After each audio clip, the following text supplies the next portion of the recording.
ಇಂದೇ ಡೌನ್ಲೋಡ್ ಮಾಡಿ ಮತ್ತು ನಿಮ್ಮ ನೆಚ್ಚಿನ ಶೋಗಳನ್ನ ಆನಂದಿಸಿ. ನಿಮಗೆ ನಾನ್ ಬೇಕು, ನನ್ ಪ್ರೀತಿ ಬೇಕು ಅಂದ್ರೆ ನಿಮಗೆ ನನ್ನ ಜೊತೆ ಬರಬೇಕು.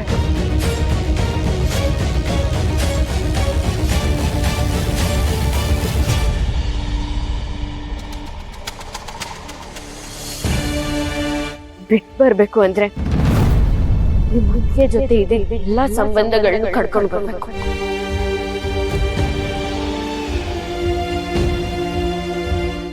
ಯಾರನ್ನ ನೀವು ದೇವ್ರು ಅಂತ ಪೂಜೆ ಮಾಡ್ತಿದ್ರು ಆ ದೇವ್ರಿಂದಾನೆ ಉದ್ಧಾರ ಆಗ್ಬೇಕಾಗಿದ್ದು ನಮ್ಮ ಮನೆ ಹಾಳಾಗ್ತಿತ್ತು.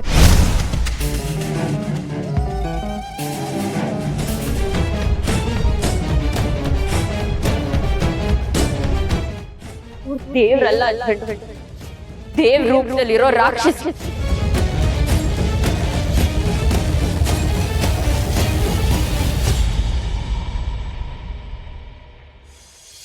ಸರಿಯಿಲ್ಲ, ನನ್ನ ಮಾತು ಕೇಳಿ.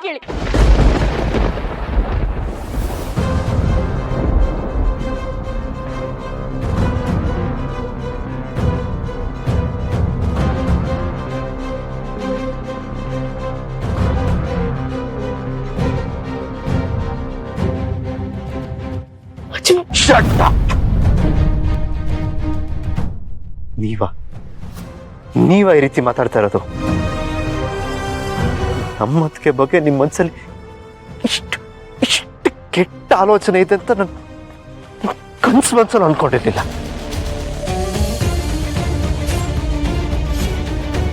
ದೀಪ, ಇದೇ ನನಗ್ ಬೇಕಾಗಿದ್ದು. ನೀನ್ ಹಾಕಿದ ಚಾಲೆಂಜ್ ಅಲ್ಲಿ ನಾನೇ ಗೆದ್ದೆ ಕಣೆ. ಇವತ್ತು ನೀನಾಗೆ ನೀನು ಕೆಡ್ಡನ ತೋಡ್ಕೊಂಡೆ. ಸಾಕು! ಬಗ್ಗೆ ಇನ್ನೊಂದು ಮಾತಾಡಿದ್ರು ನಾನು ಸುಮ್ಮನಿರಲ್ಲ. ಬದಲಾಗಿದ್ದೀರ ಅನ್ಕೊಂಡಿದ್ನಲ್ರಿ.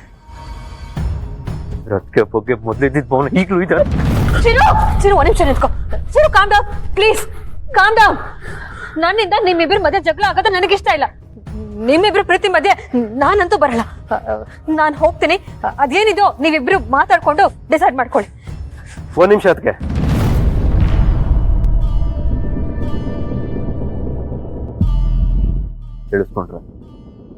ಕೇಳಿಸ್ಕೊಂಡ್ರೇನ್ರಿ? ಎಷ್ಟು ಒಳ್ಳೆಯವ್ರಂತ ಈಗ್ಲಾದ್ರೂ ಅರ್ಥ ಆಯ್ತಾ ನಿಮ್ಗೆ?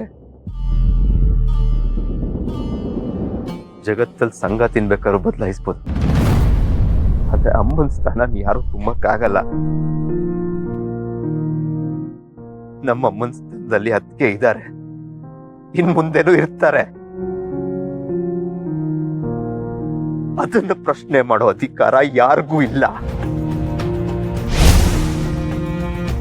ಅವ್ರನ್ನ ನನ್ನಿಂದ ದೂರ ಮಾಡ್ಬೇಕು ಅನ್ನೋ ಹಕ್ಕು ನಾನು ಯಾರಿಗೂ ಕೊಟ್ಟಿಲ್ಲ. ಅದು ನಿಮ್ಗೂ ಅನ್ವಯಿಸುತ್ತೆ. ದಿನ ಕಾದಿದ್ದು ಅತ್ತಿಗೆ ಹತ್ರ ನನ್ನ ಪ್ರೀತಿ ಬಗ್ಗೆ ಹೇಳಿ ಅವ್ರ ಪರ್ಮಿಷನ್ ತಗೊಂಡು ನಿಮ್ನ ಮನೆಗೆ ಕರ್ಕೊಂಡು ಹೋಗೋದಕ್ಕೆ ಬಂದಿದ್ದು. ನಿಮ್ ಜೊತೆ ಲವರ್ ಬಾಯ್ ತರ ಕೈ ಇಟ್ಕೊಂಡು ಸುತ್ತಾಡೋದಕ್ಕಲ್ಲ. ನಾನ್ ನಿಮ್ಮನ್ನ ಇಷ್ಟ ಪಡಕ್ ಶುರು ಮಾಡಿದ್ದು ನಿಮ್ಮಲ್ಲಿರೋ ಒಳ್ಳೆ ಗುಣದಿಂದ. ಆದ್ರೆ ಗುಣದಲ್ಲೇ ಬಸಿ ಕಾಣಿಸ್ತಿದ್ಯಲ್ರಿ ಇವತ್ತು ನಾನು ಚೆನ್ನಾಗಿದ್ದೀನಿ, ನಾನು ಬೆಳೆದಿದ್ದೀನಿ ಅಂದ್ರೆ ಅದಕ್ಕೆ ಕಾರಣನೇ ನಮ್ಮ ಅತ್ತಿಗೆ. ಅಂತವ್ರನ್ನ ನನ್ ಮುಂದೆ ಅವಮಾನ ಮಾಡ್ತೀರಾ? ನಾನು ನಿಮ್ಮನ್ನು ಯಾವತ್ತೂ ಕ್ಷಮಿಸಲ್ಲ. ನಾನು ಅದಕ್ಕೆ ಬಿಡ್ಬೇಕು ಅನ್ನೋದು ನಿಮ್ಮ ಹಠ, ಆದ್ರೆ ಅದಕ್ಕೇನೆ ಬೇಕು ಅನ್ನೋದೇ ನನ್ನ ಹಠ. ಯಾವುದೇ ಕಾರಣಕ್ಕೂ ನನ್ನ ಅಭಿಪ್ರಾಯ ಬದಲಾಗಲ್ಲ. ಬರ್ತೀನಿ.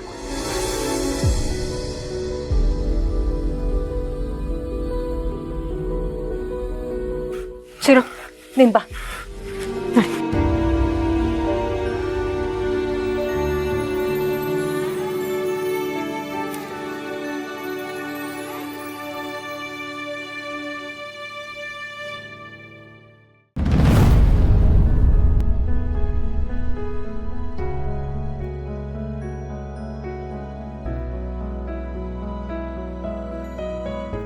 ಕೊನೆಗೂ ನನ್ನ ನಿಜ ಆಗೋಯ್ತಲ್ವಾ ಹಚ್ಬಿಟ್ಟು ನಿಮ್ಗೆ ನನ್ನ ಪ್ರೀತಿಗಿಂತ ಅದಕ್ಕಿಂತ ಹೆಚ್ಚು ಅಂತ ಸಾಬೀತು ಮಾಡ್ಬಿಟ್ರೆ ಇಷ್ಟ ದಿನ ಮಾಡಿದ ಪ್ರೀತಿಗೆ ಬೆಲೆನೇ ಕೊಡದೆ ಅವ್ರ ಹಿಂದೆ ಹೊಟ್ಟೋದ್ರ ನೀವು ನನ್ನನ್ನು ಹೊಡೆದ್ರು ಬೈದ್ರು. ನಿಮ್ಮಲ್ಲಿ ಕಾಳಜಿ ತೋರ್ಸೋದು ನನ್ನ ಕರ್ತವ್ಯ. ಹೌದು ದೀಪ, ನಿನ್ನ ಆಲೋಚನೆ ಸರಿಯಾಗೇ ಇದೆ. ಆ ಸೌಂದರ್ಯ ಒಂದು ವಿಷದ ಜಂತು. ಅವಳಾಗೆ ವಿಷ ಹಂಚಲಿಲ್ಲ ಅಂದ್ರೂ ಅವಳು ಹತ್ರ ಬಂದ್ರೆ ಸಾಕು, ವಿಷ ತಾನಾಗಿ ಹತ್ತತ್ತೆ. ಅವಳನ್ನ ಮಟ್ಟ ಹಾಕ್ಬೇಕು ಅಂದ್ರೆ ನೀನ್ ಆ ಮನೆಗೆ ಬರಲೇಬೇಕು. ನಿನ್ನನ್ನಿಟ್ಕೊಂಡು ಆ ಸೌಂದರ್ಯನ ಹೇಗೆ ಆಡಿಸ್ತೀನಿ ನೋಡ್ತಾ ಇರು.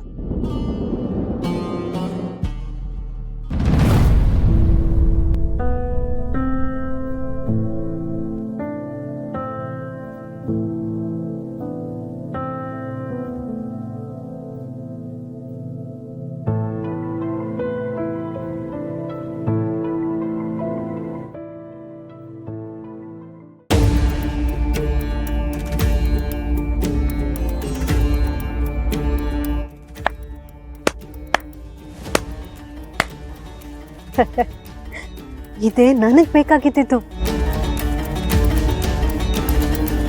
ದೀಪದ ಕೆಲ್ಸ ಮನೇಲಿ ದೀಪ ಕೊಡದೆ ಹೊರತು ಇನ್ನೊಬ್ರ ಬದುಕಲ್ಲಿ ಬೆಂಕಿ ತರದಲ್ಲ. ಇವತ್ತು ಚಿರು ಮುಂದೆನೆ ನೀನು ನನಗ್ ಬೆಂಕಿ ಹಚ್ಚೋದಕ್ ನೋಡ್ದೆ, ಆದ್ರೆ ಆ ಬೆಂಕಿಲಿ ನೀನೇ ಉರ್ದು ಹೋದೆ. ನೀನ್ ಹಾಕಿದ ಚಾಲೆಂಜ್ ಅಲ್ಲಿ ನಾನೇ ಗೆದ್ದೆ. ಯುದ್ಧ ಅಂತ ಬೀಗ್ಬೇಡಿ. ನಮ್ಮಿಬ್ರು ಮಧ್ಯೆ ಶುರು ಆಗಿದ್ದ ಯುದ್ಧ ಇನ್ನೂ ಮುಗ್ದಿಲ್ಲ. ಬಿದ್ರು ಮೀಸೆ ಮಣ್ಣಾಗಿಲ್ಲ ಅನ್ನೋ ತರ ಚಾಲೆಂಜ್ ಅಲ್ಲಿ ಸೋತ್ರು ನಿನ್ನ ಅಹಂಕಾರ ಏನ್ ಕಮ್ಮಿ ಆಗಿಲ್ವಲ್ಲ. ನನ್ನಲ್ಲಿರೋದು ಅಹಂಕಾರ ಅಹಕಾರ ಅಲ್ಲ, ನಿಮ್ಮಲ್ಲಿರೋ ಕೆಟ್ಟತನನ ಜಗತ್ಗೆ ತೋರಿಸ್ಬೇಕು ಅನ್ನೋದೇ ನನ್ನ ಉದ್ದೇಶ. ಅದನ್ನ ನಾನು ಮಾಡೇ ಮಾಡ್ತೀನಿ.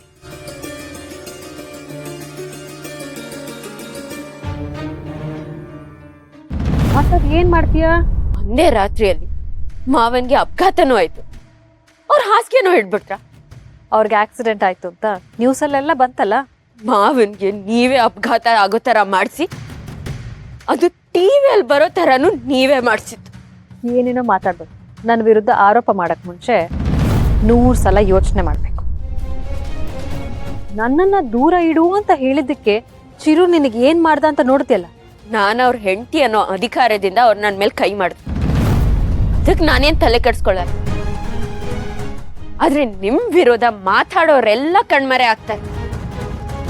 ಮೊನ್ನೆ ತಾನೇ ಧರ್ಮ ಅಧಿಕಾರಿಗಳು ಪ್ರಾಣ ಬಿಟ್ರು. ನಾನೇ ಅವ್ರನ್ನ ಸಾಯಿಸಿದೀನಿ ಅಂತ ಹೇಗೆ ಹೇಳ್ತೀಯಾ?